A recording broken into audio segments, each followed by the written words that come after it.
Okay, great. Okay, hi guys. Welcome back to Your Beautiful with Dr. Leah. And today we have somebody I've been really looking forward to interview for a long time. So, and before I say her name, I need to show you something you'll love. Well, you'll not love. So, you guys know Women's Health magazine, right? So we have a celebrity here. I kind of tore it from the magazine. So I'm going to show you. I'm going to do a tag to that. So, oh my God, that's amazing. To be there and to raise awareness is just amazing. So I know, but I haven't introduced you yet. So go ahead, introduce yourself and also where you are. I'm based in Chicago. We have people all over the world. So if you could introduce and also where you're based. Yeah, I'd love to go to Chicago one day. Toronto, I'm in Not now, Toronto. it's cold. I'm in Toronto, so also cold, and we try to be like Chicago, right? With your popcorn and the pizza and all that. But I was gonna say my name is Reena Ruparelia, and I'm based in Toronto, and I'm born and raised here. So I've been here all my life. Oh, that's great. That's great. So you guys, Rina being on, I would say on the cover. You should have been on the cover of Women's Health, really. That'd be great. Yeah.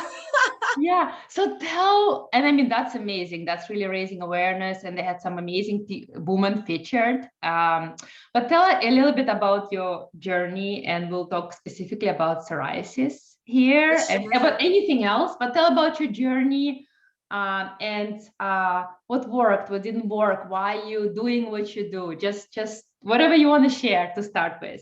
Thank you so much, Leah. So for me, my psoriasis has been a point of pain and sadness. So, calling your podcast, You Were Beautiful, always feels very ironic. And even seeing myself in a magazine feels very ironic because so much of my life I spent covered up, ashamed, hiding, not feeling very beautiful at all, inside and obviously then not even on the outside, right? So I developed psoriasis at the age of 14, and it was the summer right before high school. And it started as these small lesions on my stomach. I had a strep throat infection and I can't come back from the UK, had a wonderful summer, and I'm ready for high school with all the boys and the clothes and all the new friends and Yeah. opportunities. And these spots started and they were growing and spreading. And at first we thought it was chicken pox. Me and my doctor said, don't worry, it'll go away. So of course, relieved. And then time went on and it kept getting worse, right? Nothing was going away. Obviously with chicken pox, it goes away. This started spreading onto my legs, onto my arms, the rest of my torso, my back.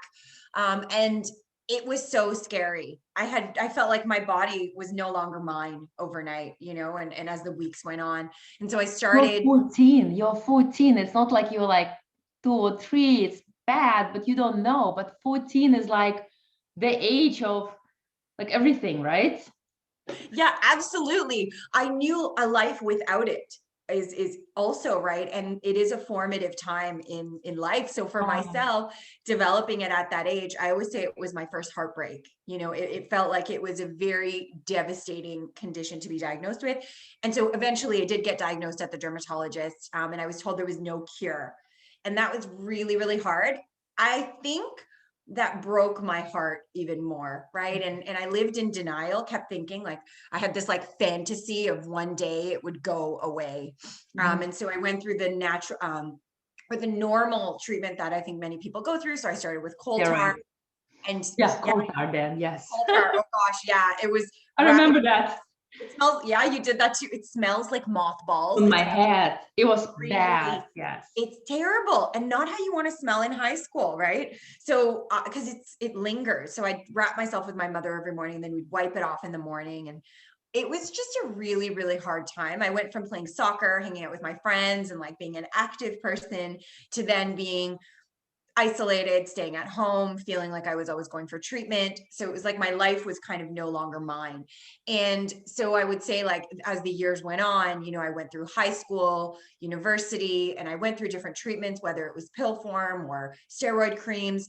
And it sometimes would go into remission, but I'd say for the most part, it hung out, right? So I'd wear stockings and body makeup, and I never really confronted living with it. So that's why I say it's really ironic that now I'm kind of out in the open. because it took me almost 22 years. I'm now 40. So it took me 22 years to even start talking about it. Yeah. I think it was like this point of no longer being able to deny it. Mm-hmm. I think that it's just going to go away. One day I won't live with it. And, I still have the hope that I can manage it and figure ways through and out of it. However, at that point, I just had this thought, I can keep living life the way I'm living it, and it's just going to disappear. This is just a phase. Mm-hmm. And obviously, I'm still living with it from time to time. It flares up and it's here. And so it didn't go away. And so things started to change for me when I went through a really bad flare. And my hands and my feet became covered in plaques. And I was then starting to study mindfulness and meditation as a way to manage my stress at work. But I think I was also really sad about my skin. I'd never talked to anyone about it, maybe mentioned it to a friend here and there. So it was a very, very, like a long time that I spent in this feeling of like isolation and in a prison of my skin and of myself. I didn't feel beautiful. I didn't know myself. I spent a lot of time out looking at everyone else for their approval and trying to get people to like me. I was really, really, I overdid it. I wanted people to accept and like me. Meanwhile, and I'd cover up in these clothes. I thought if they took a glimpse of my skin, they would not like me. And that meant that I settled for certain relationships. Like I said, I didn't go after a lot of my dreams, not because these people were bad or because I didn't deserve my dreams, but I honestly thought I couldn't do it being sick. Yeah. And so when I got really bad, and this was in 2015, I was bedridden. I went through a panic attack at work. It was nuts. Like I remember again. Did you had like also like so it was also in your joints? So it's not just your skin. It was really like everywhere. Yeah, it was everywhere. So I don't have psoriatic arthritis, but if you looked at my hands at that point, you might have thought I did, because my hands were double the size and they had It was all cracks. inflamed. It was like nothing. And I was also about 50 pounds heavier than I am now. And again, I always say it doesn't mean a curvy body is a bad body, but I'm in a smaller body. So me with 50 pounds is a lot of pressure on my body and my organs. And so you could see my fingers were swollen. They were like gloves. And I hadn't even noticed. I was wearing plastic gloves at work. And I remember reaching down at the mouse and I just started having a panic attack, because I think it was the first time I actually saw that I was suffering and that I was going through a lot. And from that point, I went home that day, and I remember I stayed in bed for a couple of months. And that's when I discovered the online community on Instagram. Oh my God. So I have so many questions. Oh my God, I have like 100,000 questions now. So just maybe going back, were you a researcher? You said mouse. Were you? Yeah, what were you doing? I was a human resources manager at that point. Oh, okay. So I worked in HR. Oh, the mouse. Okay, I thought like a mouse. I'm like, that's funny. Yeah. No, I was actually holding like the mouse on the computer. Yeah. So I was working in human resources for about a decade at that point. So. Yeah. Oh my God. And you deal with people, and you need to also pick people up, and so and then, so what is it? And then we'll go back to your whole story, but what is it? Is it that flare where it was basically you said, okay, this is the end and I need to do something about it? I think I gave up first. I gave up. When I was bedridden, I said, that's it. I've done psoriasis. You put me on my back. I think that was my falling on the ground moment. I felt like I gave up on my life at that point. And obviously it was hard, right? But then something shifted inside of me. And I think I started to kind of say, like, I need help, this desperation. I was at rock bottom. And so I'm getting like emotional, because like you feel what's happening with me. No, but anyhow, I feel, because you know what it is, so many people with psoriasis, and I see like even like my 4-year-old has like severe eczema. They don't know yet, but it's happening. But at a certain point, it gets worse and worse and worse. And first you think, oh, medicine will help. Mm-hmm. Then you try, it doesn't. Then you think, oh, diet will help. But who wants to give up? Like, who wants to eat ice? You basically need to eat ice to like, like to really, really. And then it goes, because it's autoimmune disease, right? So it really affects your brain, and you become anxious and depressed, right? And more you look at your skin, you become even more anxious and depressed. So it's like a vicious circle, right? And you can't get out of it. That's exactly, like, even I feel emotional hearing that. Absolutely true. Yes, it's this vicious cycle, you know, and I had developed as I was able to cover it for so many years. And when it started to spread to my hands and my feet is when I started to get super anxious, especially, you know, working in corporate, shaking hands. Anytime I'd have to go to an event, anytime, I remember wedding invitations would freak me out because I'm like, what am I going to wear? What shoes am I going to wear? Because I needed to hide.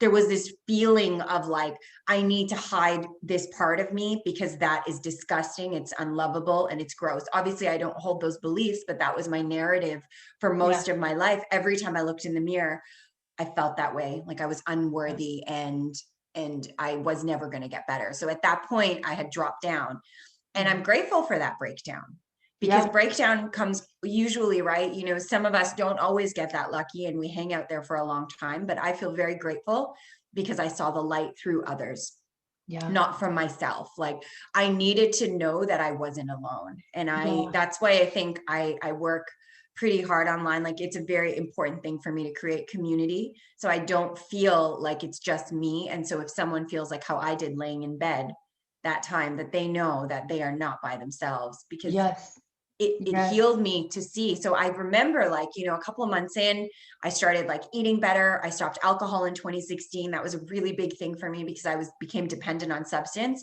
You know, sometimes you just want to numb it and get away from the pain and the mind and the thought. So anything I could do, whether that was fried food and like food that didn't make me feel good, and lots of drinking. And for the night, it was great. But then I'd wake up and I'd be even more inflamed and even in more pain and sweating. And so giving that up helped me have clarity of mind. You know, even though I was meditating and doing all these other things, I was still living in secret. And so I remember going online and going on Instagram and searching psoriasis, and even looking on Google and starting to see people's stories and pictures of other people. And they weren't clinical. It's still not much. And probably then, a few years ago, there were not many.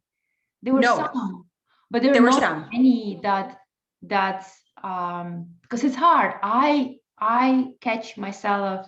I have so many pictures of myself. Like, I looked at your Instagram and I'm like, it actually motivated me, right? And encouraged me, like, oh, I should share more of that.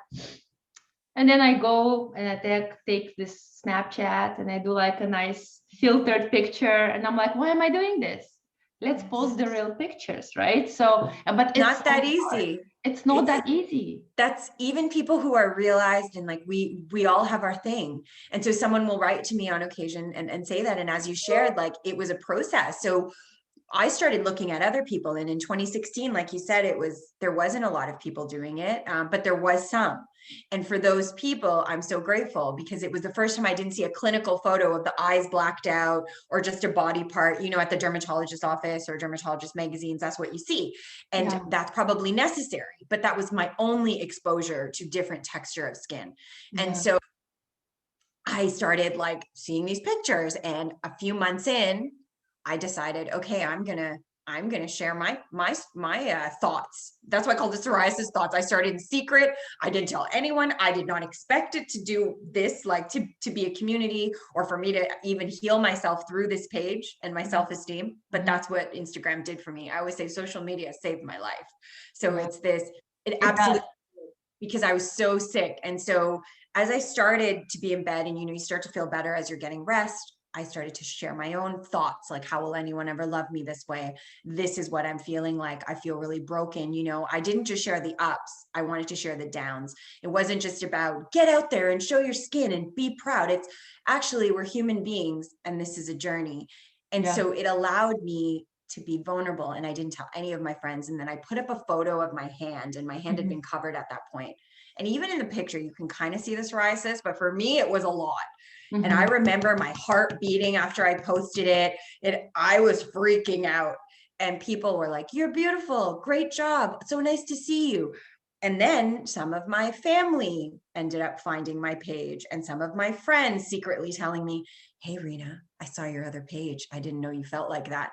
And I was so scared, because now I had been exposed. Yeah. What did your family say? They were okay with it. They didn't know. They were shocked that I was feeling this way. And they were also proud of me. for That's for good. taking the step. My friends though were shocked because again, like I said, I'd never talked to anyone about it really, unless it was like, oh, I feel insecure to wear this top today, you know, but I'd pound on makeup on my body so that it wouldn't show when I'd go, and I'd only go places at night.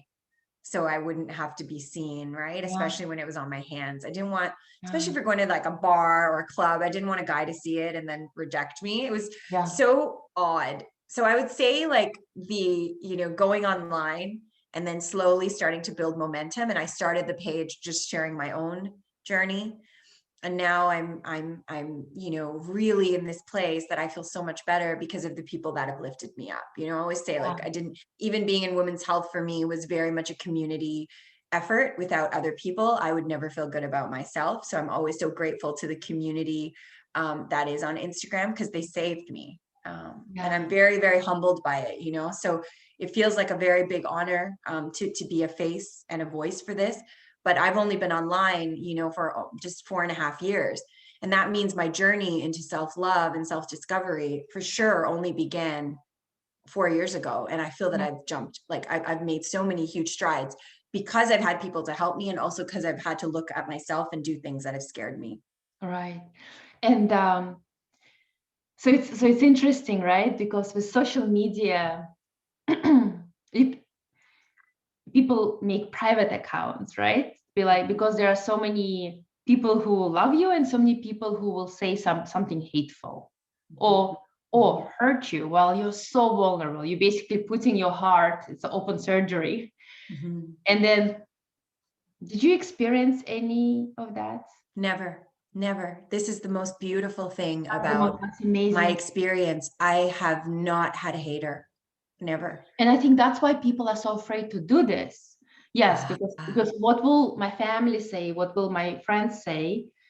Will they feel betrayed that I never told them how I feel? Or I told them, but they never understood? Because, I mean, to be honest, many family members don't understand. And I'm sure there are a lot of moms who would said to their kids, cover it. This looks bad. Oh, yeah, yes, it's happening.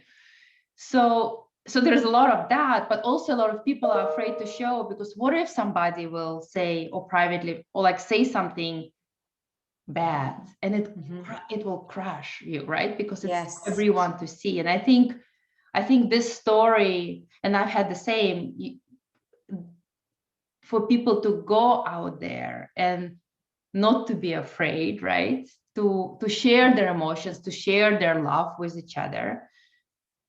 And if something like that happens, I think the whole community will like chew that person up and spit it out, you know, if something. So I think, because social media can be mean and can be good, like you say, like to have that community through healing, because also we're now so global. I think your people who follow you, who interact with you, they're probably all over the world, right? Yes. And it's true, you know, I always even think if someone was to feel or say something negative, you know, I'm a spiritual person, so I always think like it's a reflection of them versus me. And it takes work to get there, because obviously living in secret for 20 some odd years or whatever, I was obviously afraid of what people would say. And I think as I became more vulnerable and more open with myself and let myself be exposed in that way, if I was like, oh my gosh, this is safe because I'm not telling anyone else what to do. And if someone was to make a comment that they thought it was ugly or gross, I think now I'm at a place that I'm like, that's your right. You're actually allowed to think that about me if that's what you, but I don't care. Just like the accolades, if I'm honest with you, they don't also affect me in the same way, because my most important thing that is I can be of service to a person who's suffering. That's it. It's my deepest passion is to, like, if someone is hurting like I was, that they know that they're not alone. It's wonderful in a way. I said, it's my greatest gift of this page is that, yeah, like it's nice to be like celebrated, or maybe even if someone does hate on me, but if I can touch one person's life, I feel like I'm so grateful because so many people have touched my life. Like I feel that this condition has given me much more than it's taken. That's so amazing to say. You know, I just posted this morning, I was speaking with somebody, Georgie, actually from UK, and she said, I change my perspective. I look at my spots on my forehead and I'm like, well, my spots are different than somebody else's spots. And some people don't even have spots. So I'm very unique. And I repeat it to myself. And I'm like, oh my God, that's amazing. If you can just bring yourself up and say, give yourself some love, right? Like we give it to everybody else. And you're so right. Like you make me think about even my journey, and I was 6 years old. And I think I still, like now I'm on biologic.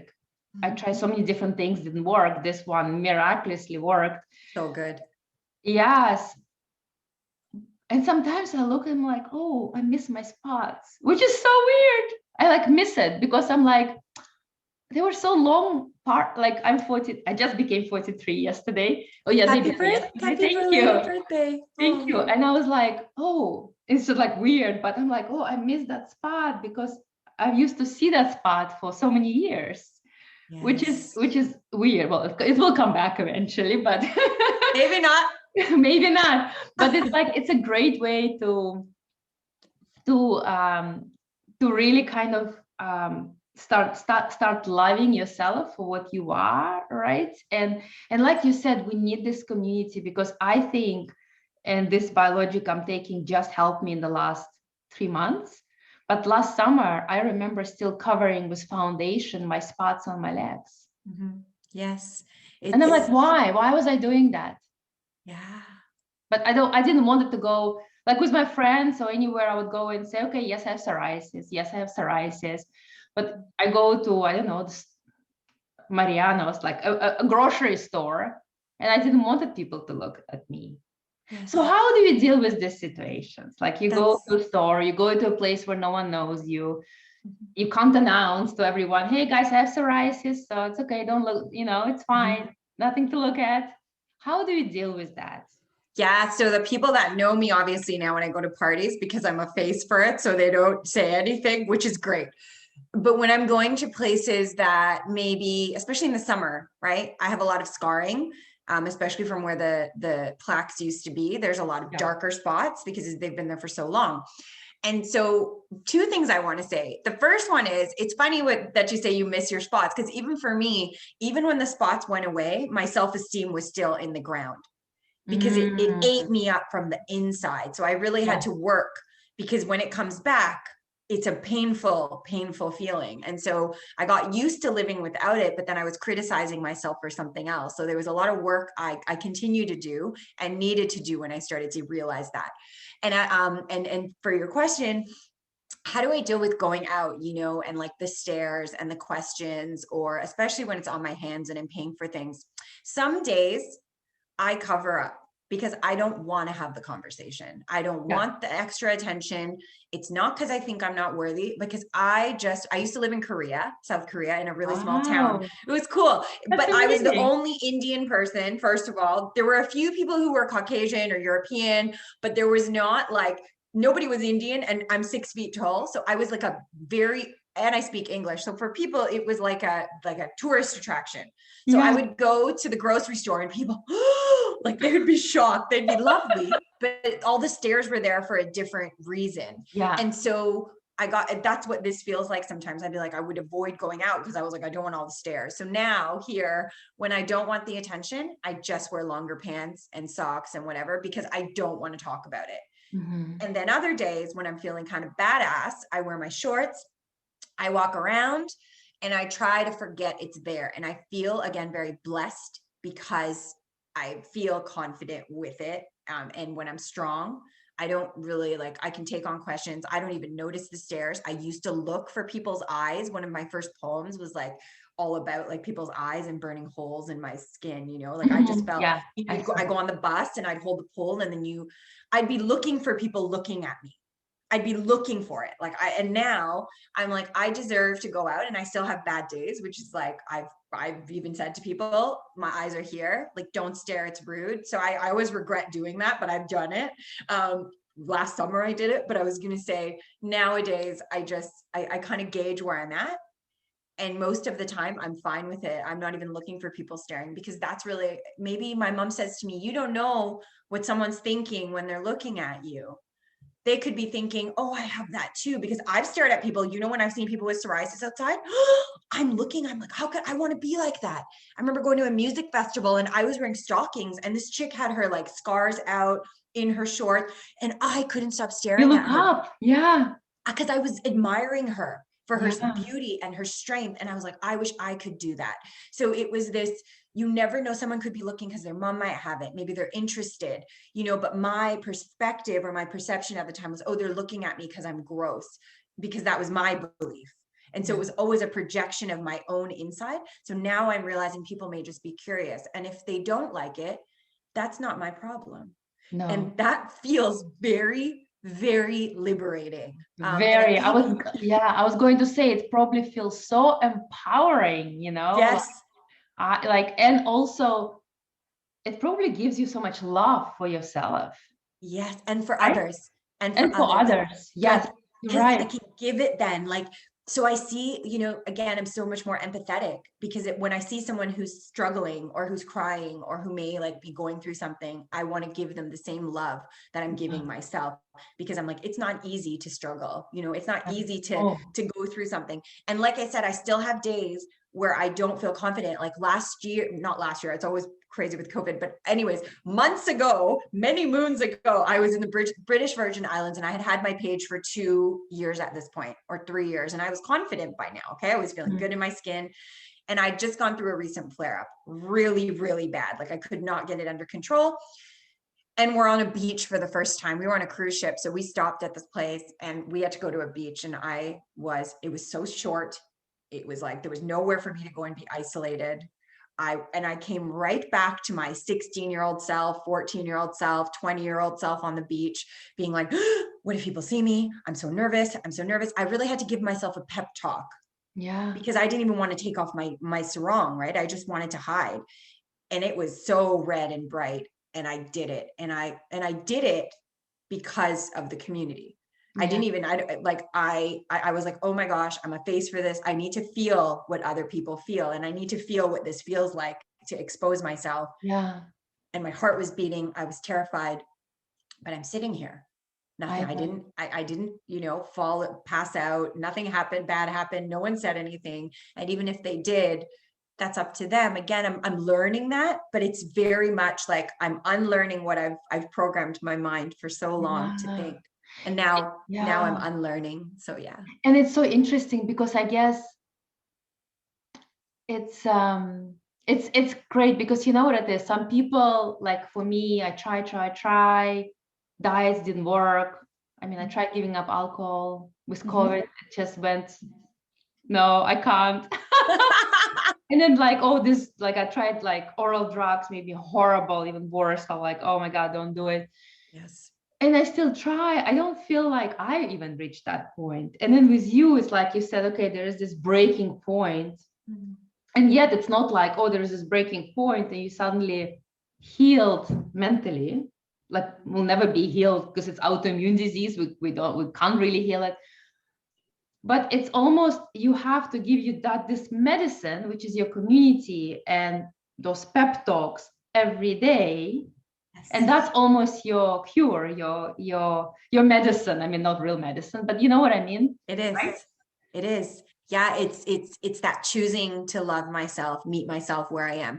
And I try to do that openly with community to say, it may seem like I have it all together. The other day I posted and say, it may seem like I'm all confident and I'm happy, but some days I struggle and it's my choice and my decision. Like I have to choose something for myself. I have to ask myself, what do I need? I have to look at myself and say, some days are not going to be easy. This doesn't mean I've stepped backwards. But at that point, I hadn't changed my clothes for 2 days at the starting of the week. Like I was in the pits, with COVID and stuff. It's like a roller coaster. And so I think, the more human we are, the more vulnerable we are, the better we feel out in the world, because everyone will say, oh, me too. I'm having a moment like that too. I feel sad too. It's just part of it. And I just thought you had to reach a spot and then you just stay there. But I think as I'm again going through this, I'm seeing, oh, it's human to fall. Like you don't get realized and you don't finish. it's, you know, knowing is not doing. Like I know certain things, but when I actually do them, like, you know, I know that it's good to feel confident in my skin. I know that it's good to show it off. Also, I also don't always, I'm not able to do it. I have to work through, like you said, give myself a pep talk and think of the people in the community who are also suffering and struggling, and choose what's best for me. And then also share it so people know that this is normal. And I love when people share it with me too, because I'm like, thank you, you know, because I need people to help me too. It's not that I have it all figured out. I'm like, what do you guys do? I really need help today. Yeah. Oh my God. And I have so many questions, but like, first, do you know, because, you know, I'm sure we've been to dermatologists and a lot of other doctors, and they say like, no one talks about diet. No one talks, like, I gave up gluten, but I also was diagnosed with gluten intolerance. It helped, just more like bloating wise. Didn't help with my skin though. But no one talks really about diet. And everyone says, oh, reduce your stress. I'm like, oh, that's great. How do I do it? You know? Yes. What is your experience with like healthcare world, which I think like I'm a pharmacist and I have a PhD, but we never learned about holistic medicine. You know, we never learned about like, yeah, it's easy to say reduce your stress. Like, do you know maybe it's a question with couple in there. Do you know your triggers? Because I still don't. Yeah, stress is one of them, but I don't know how I do that, how I can manage that. And then if you know your triggers, how do you prevent them? And is any diet or any specific like meditation or anything else that helped you, that you saw a reduction in on the skin? And then I want to talk about mental health also. If you Yeah. have time. So for sure, thank you for that question. So the healthcare world for me, I always think of my diagnosis time, and it was a really hard time because I waited for the dermatologist appointment. I think I waited for 3 months to see a dermatologist, right? So obviously I'd started high school, and they walk in, they had a whole bunch of students with them after. Like, it was a very odd experience. Like, everyone kind of just looked at my skin. You have psoriasis, here's a cream, see you in 3 months. Here's a steroid. Yeah. Or here's a, yeah. It's all the same, Or right? like the coal tar or whatever. Yeah. And then steroids after, but for sure started with coal tar and UVB. See you in 3 months. Good luck, kind of like, this won't go away. And that was a really disheartening experience for me. I think I started to, like, I did what they said, but obviously you keep the hope. And when the medicine doesn't work, you're like, I don't want to take medicine anymore, because I've just been taking it and nothing's happening. And even when I got prescribed a biologic, I had a really hard time doing the injection, and I had to wait so long before I could get it. So I would say my experience with dermatologists before my page, now it's been great, but before having my page was terrible. I also I think I expected too much from them.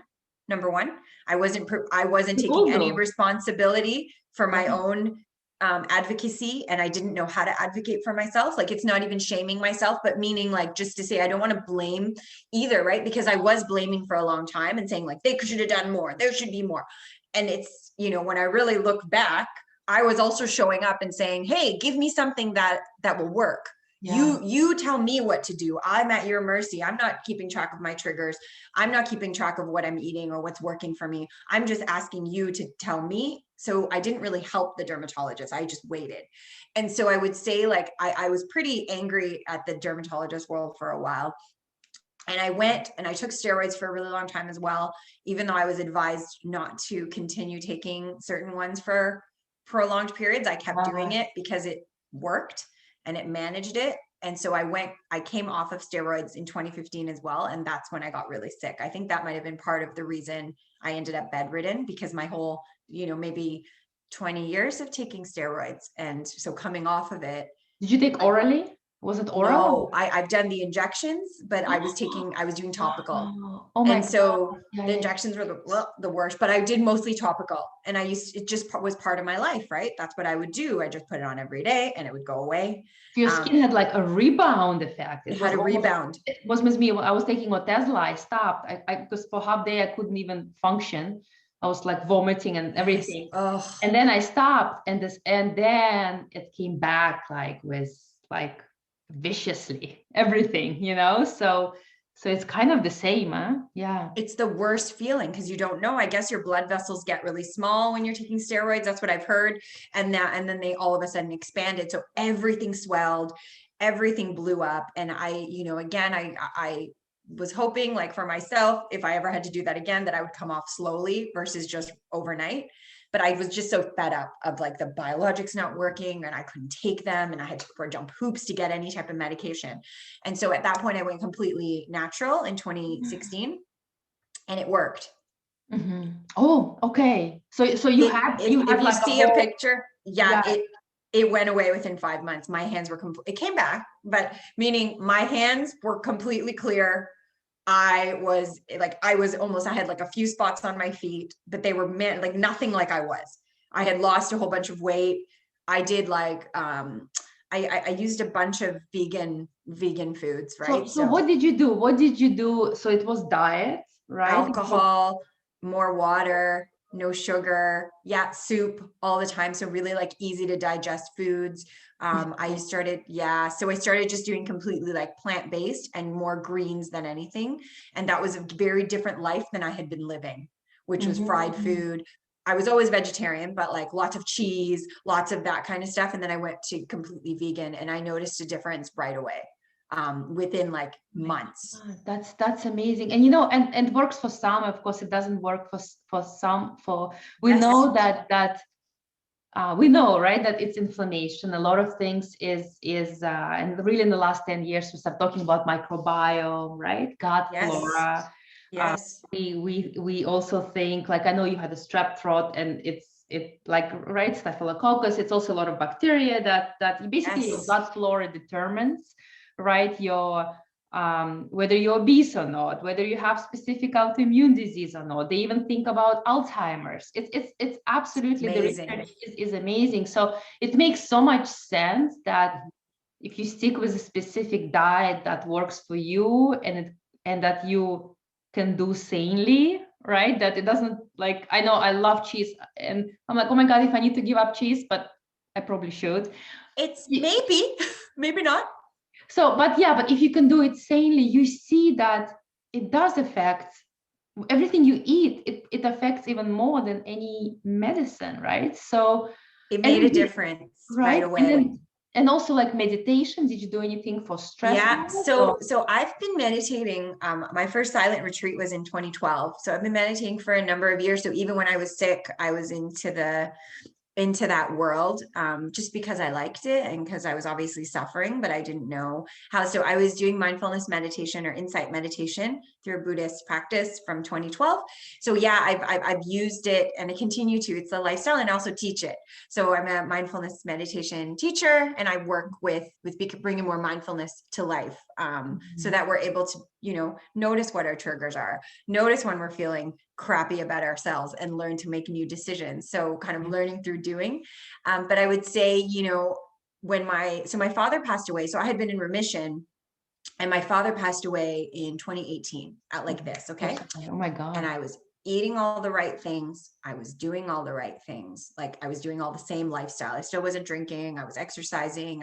Or walking. I walked a lot, drank a lot of water. That was taking my my vitamins, eating really clean. I was keeping that all the same. And when my father passed away, within a month, I had complete flare again. And so that showed me the mind body connection, and how, even though I was doing all the right things, I was not doing all the right, I was obviously suffering, and my skin was connected to my emotional body. That was a really good lesson for me. And then it kind of calmed down. I knew how to calm it down again. But I'd say since then, I've been in and out of flare for a number of years. I don't always, like you said, like, I don't always want to follow diet. I know that you can work with your gut health, and there's ways to take certain things. I don't want to do that. That's not my goal anymore. It was. I like eating certain things. I know that it's, certain people would say that's not the right thing. There's a different way to think, or maybe like, have you considered this? I personally, like I always say, I believe in healthy lifestyle for a person. I run. I don't like alcohol for me is a big trigger.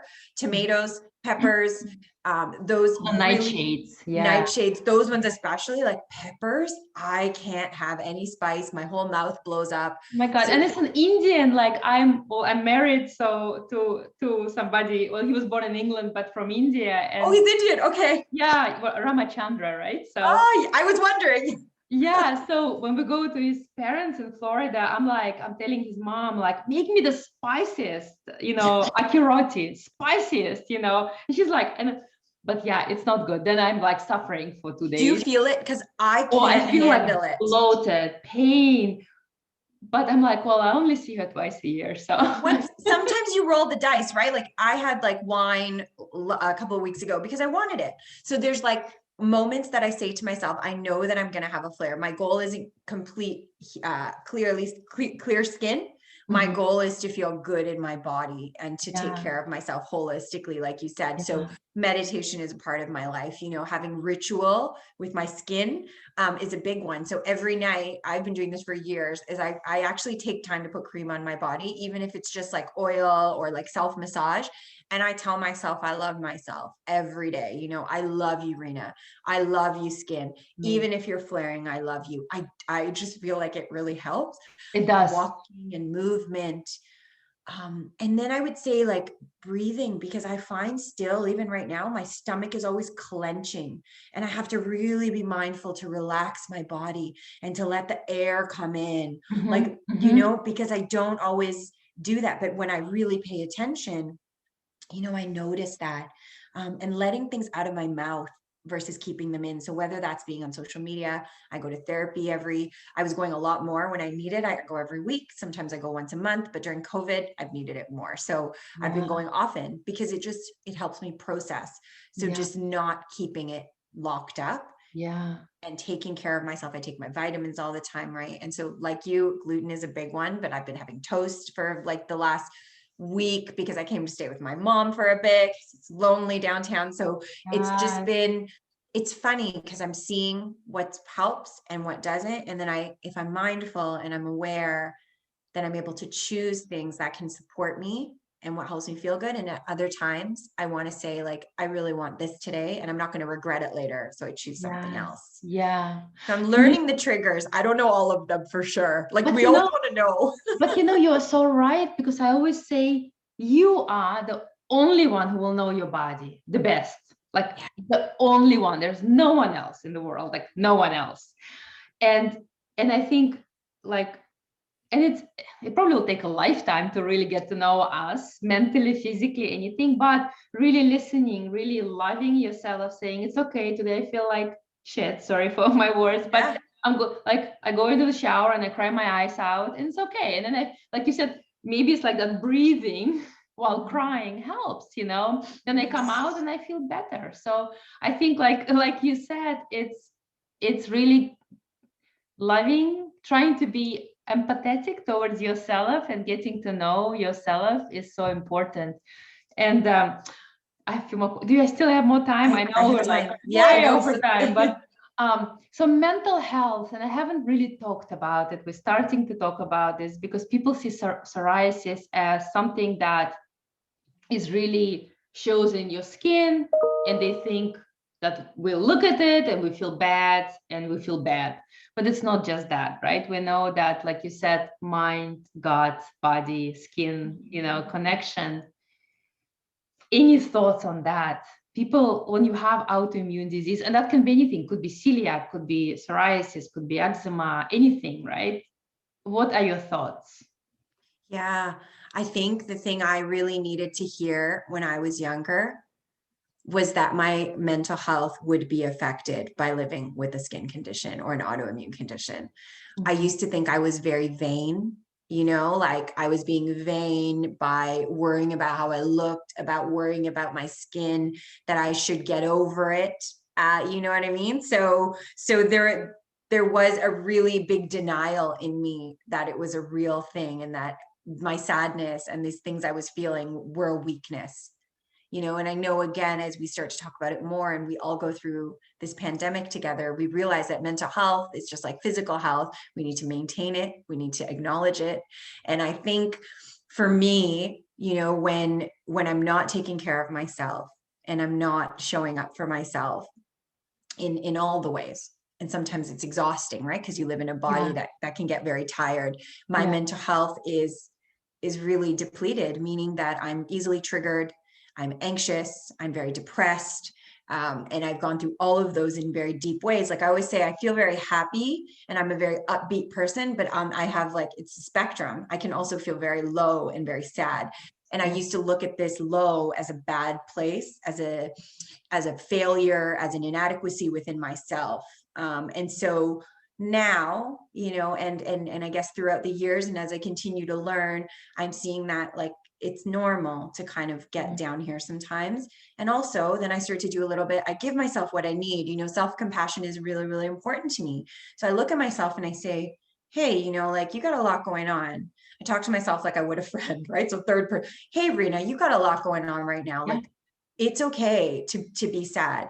You don't need to unpack your bags and live here, because for me, it's not chemical. It's not an imbalance. It's actually I can work with it. For others, I know they have different challenges, but for me personally, mine ends up being circumstantial versus an internal thing. So I have to say to myself, girl, you haven't been getting up. You've been staying in the same clothes at the beginning of the week, right? I'm not changing. I don't feel like going outside. So I have to push myself a little bit to say I feel good when I move. I feel good when I call my friend. Other days I need to sleep a little bit more. So I give myself what I need. And I let myself have that moment to say, this is normal. This is just my body and my mind and myself saying, I need something more from you right now. Can you give this to me? So perhaps, in the past, I would be much more self-critical. And what's wrong with you? Come on, you're already sick. Now you're sitting here feeling sorry for yourself. Come on, Reena. That voice and sometimes it still creeps up, but I'm better now at catching it to say, what do you need? It's okay to feel like this, what's going to help you feel better? What do you really want right now? And so I'm able to most of the time work through it. And if I can't, then I call my therapist, I call my friend, I go online and I say this is a part of it too, but I can't keep it in me and think it's just a failure. It's just a part of it. And I'm so grateful that it's becoming more of a conversation, because I think we all have challenges, and again, different on the spectrum. But I mean, for me, I know that I can work through it if I'm doing the right things, if I'm eating in a certain way, if I'm taking care of it. But to think that I'll never go down, I think that was me being naive and maybe not understanding what it means to be a human being. Right? The lows teach us so much too. They have a lot to give, and they're also just an indicator that we need something more. And you said something, and I've been thinking the whole time you were speaking, I wish when I was also diagnosed psoriasis, somebody would tell me it's not just skin, it's a mentally hard journey. And I'm thinking oh, I wish my parents helped me with therapists and this and that, but no one talked about it ever until I went myself when I was 16. But then you experience so many other things. I never went for psoriasis. I went for something else. And I'm thinking, and maybe it's another hour sometime, how do you even tell a 10-year-old, a 14-year-old who, okay, you have psoriasis. So I'm whoa, and it will never be cured. And it's probably good for you to go see a therapist. It's a lot of things that a child or young adult might think, oh, I'm this now and there's something wrong with me, because that's how a lot of, when you that young thing, why do I need to go to therapist? How would you even start that conversation as dermatologist or a parent? I don't even know. I'm thinking about that too as you're speaking, and I've been thinking about this a lot. I think even if someone told me at 14 years old that I needed to go see a therapist, I wouldn't have went, because I would have thought I just need to get rid of this so I can get on with my life. And that was the narrative for a long time. So perhaps no, it wouldn't have helped at that point. And depending on the person, it may not help, but just the acknowledgement and the validation, like you said at the beginning of your question, that this can sometimes be really tough. Like if you have a bad day, here's an association that you can go. They have a support group. If you ever want to talk to me, it's okay if you feel sad about this. I just needed the validation. Later in life, when you go back to the dermatologist because you had a flare up, and I may be more receptive now because when I'm first diagnosed, I don't understand the scope and how disturbing having this condition can feel. And so maybe after years, or if I've gone back after months after a flare up and I've gone back a few times, maybe then the dermatologist can say, how are you doing? It must feel like a lot sometimes. Going through a flare is really difficult. I just needed the validation. Yes. And I think for me, where I like to come in terms of like a person is like whenever I talk to someone who's recently diagnosed, I'm like, I have a psoriasis support community. Like I do a support group every 6 weeks on Zoom. You should come. Like, if you feel like it, you're always welcome. If you don't, that's okay. Or if someone's recently flared up. And I think for us as a community, this is where we step in for each other, because I could talk to my mom, I could talk to a therapist, I could talk to my dermatologist. They're not the same as talking to you. Like, right? It's not the same. You talk to, my friends would say, oh, I don't even see it. Oh yeah, you're beautiful anyways. Like, I don't even see it at all. And It's superficial, right? It's like here. Like, I love you, Reena. You're such a good person. I don't see it. Or my mom would say, oh, it doesn't matter, or go get the right treatment. So it's just this, when you talk to someone who has it, it's very healing, because someone will say, I can hold you and I'm not going to minimize your pain. Whether we have 30,000 spots or just one spot, our pain is our pain and it's valid. And the only place I felt held, understood, and mentally calm is being in community with others and in a safe space. To say, like, not with someone throwing their advice at me, not someone telling me what worked, like in a kind of like a up, like a down. Because I know people always want to help. I try to look at people's intention with an open mind. At the same time, sometimes you just want to talk and just say, this is really bothering me. I'm struggling because I have a wedding coming up and I don't know how I'm going to dress. I have to go to a beach and I'm freaking out because I have to wear a bikini. And so I can listen to that and say, oh God, I know what that feels like. Like, I can relate. So I think the dermatologist just validating it and then providing even like a resource to someone, or just saying like, there's an association. Even with pharma, I think there's a huge opportunity. With biologics, they have like a support nurse that calls you. There's an opportunity there. I thought this when the support nurse called me with my biologic, that they were going to talk to me about how I was feeling, but instead it was just take your medication. And so I think there's a huge opportunity. I've worked with, and I continue to work with pharma, because I think there is a holistic piece that's missing, and that we need to care for the whole person.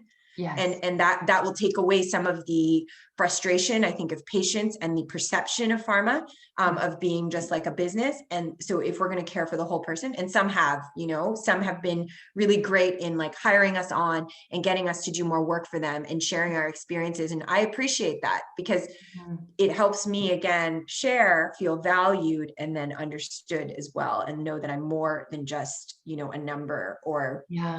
I think you're so right. When I used to work, and I could never do this podcast while I was working I never worked with psoriasis. I was working in oncology and pain and GI, Crohn's and UC. Wow. And we always would bring, and I was always in medical field, bring patients and to speak at the town hall to like 300 people.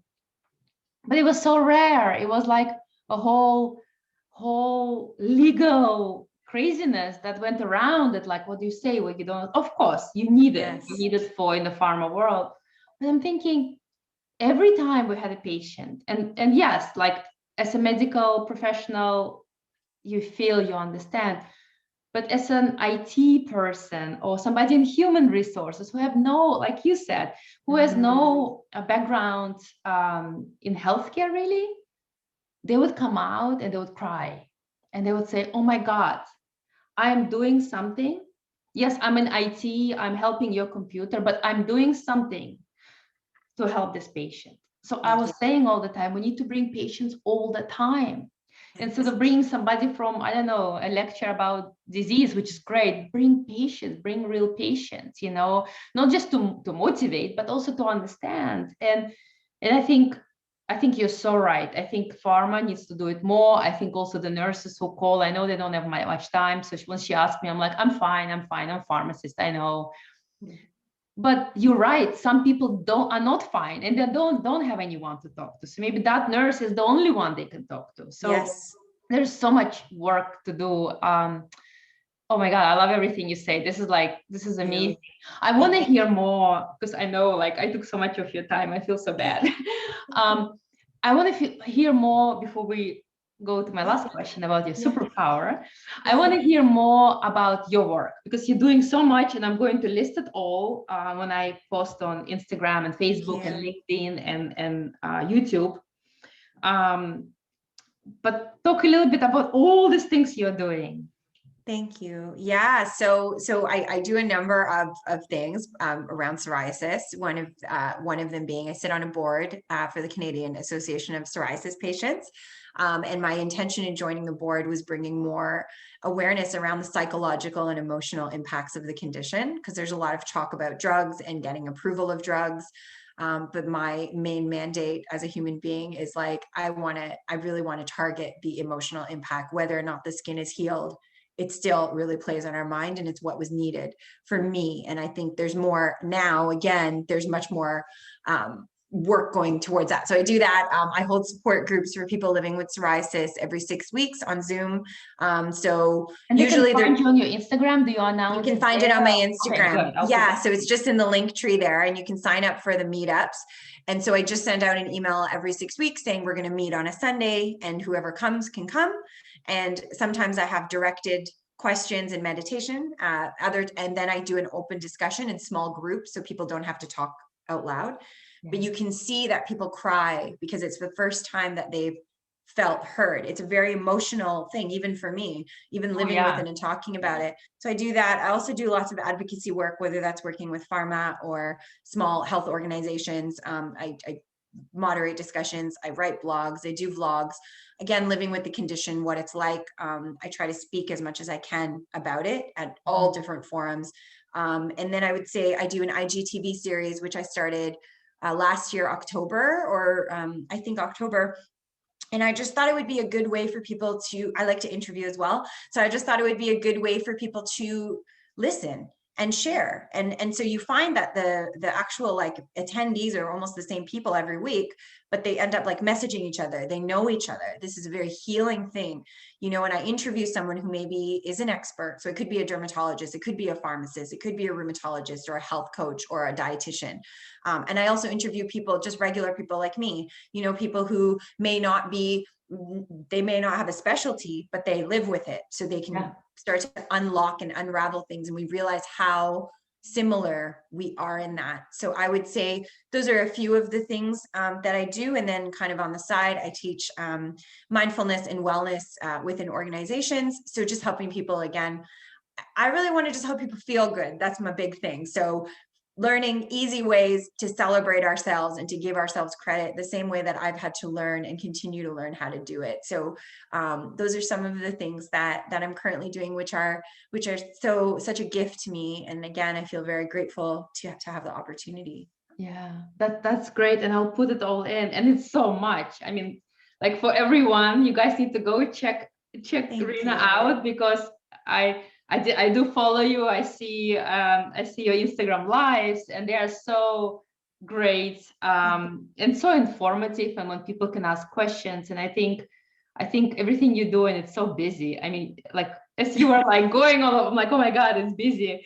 It's wonderful. And just one thing about the IGTV is that I wanted to break down the barrier between a dermatologist and a patient. And so I've had like 4 dermatologists on there that are fun and friendly and regular people to see, like, we don't have to be afraid for our health, you know, so that we're not looking at the dermatologist and saying, oh my God, it's a doctor, I don't know what to say, like I'm nervous, you know, or I they know better more than I do. This was like a way to advocate for ourselves. So thank you. Thank you. Yeah, no, I love it. And you know what you said, just like last thing to do with dermatologists. I think many, especially when you're not a healthcare professional, you come to a physician, any physician, and you have specific condition, whatever that is, whether even like you broke an arm while doing sports or whatever. Yeah. And you feel, and I think many doctors can do better work, a job at it. You feel at the mercy, right? It's almost you come to like God who need to fix you, and you feel at the mercy of that person, whether they give you specific medicine or whether they will send you for referral somewhere.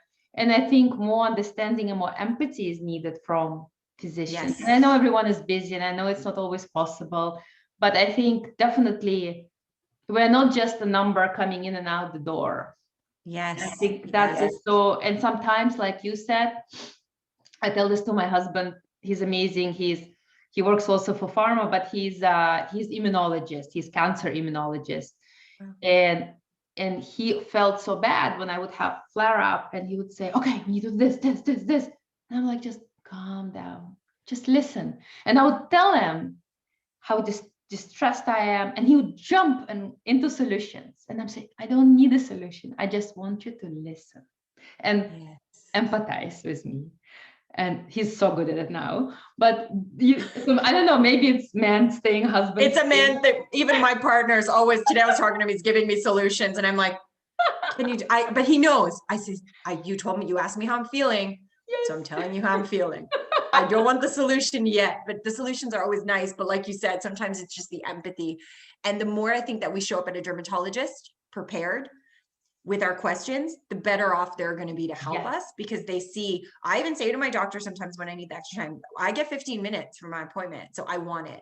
Yes. And, and I'm very straightforward, like, and I'm polite at the same time, because I understand they're busy. But if you book me for 15 minutes, I'm going to be prepared, and I'm going to make the most of that time. And they're most of the time is fine. Right. Yeah. And so I'm learning how to advocate for myself. And then I give the dermatologist a chance to help me better. As well. No, this is exactly. I think being prepared, not just coming there, because I think many people in the beginning, you come there helplessly, right? And like then right, you're like, oh, I just need help. And then I think being everything you do and you offer, even your Zoom group, that's how we all can be prepared next time we go to the dermatologist, right? To ask those right questions to help us. So I think that's just amazing. Last question. Oh my God, we went like completely over time. We should have booked like. So what is your? I mean, I can guess, but what is your superpower? I wonder what your guess is. I would say it's compassion. That I would say empathy. That was like empathy and compassion. I really care about other people. Like I think because I love myself, I really love other people. And when someone messages me and they're hurting, like, this is never about me, like even the page as it's grown, people are like, how did you get so many followers? Right? They like always get that message. How do you grow? I said, I didn't grow. Like, I don't want to be influencer of the year. My goal is to be of service so I can create a community. So I would say that I feel my superpower is that I serve from my heart. Genuinely, it's not an ego thing. It's very much compassion. And I think because I've been given so much love, I'm able to also give love. So I would say that that's my superpower. Oh, I love it. No, and I fully agree. I thought first in the beginning it's positivity, but as we spoke, when I didn't know you, but as we spoke, I'm like, oh no, it's empathy and being so genuine the way you are. Oh, I love that. And Thank you. And I think that's definitely why people feel so comfortable with you. Thank you. So what a blessing. Thank you so much. Yeah. Thank you for giving me the space to share. Every time I speak, I feel more healed. So even listening the way that you have, Dr. Leah, like, that means a lot to me. Thank you. Thank you so much. Oh my God. So thank you so much for joining me, woman. I said like it will be 20 minutes. It's been 70. And I probably could have continued. You need to get on with your day and thank you so much. And I will make sure I'll add all of this, and thank you for your time, and Guys, I please look forward to follow listening. Reena. I will add everything, and please follow us, and we will speak soon. We'll connect. We'll talk. Yes. Thank you so much, Dr. Leah. Bye. Have a good Bye. weekend. Bye. Bye.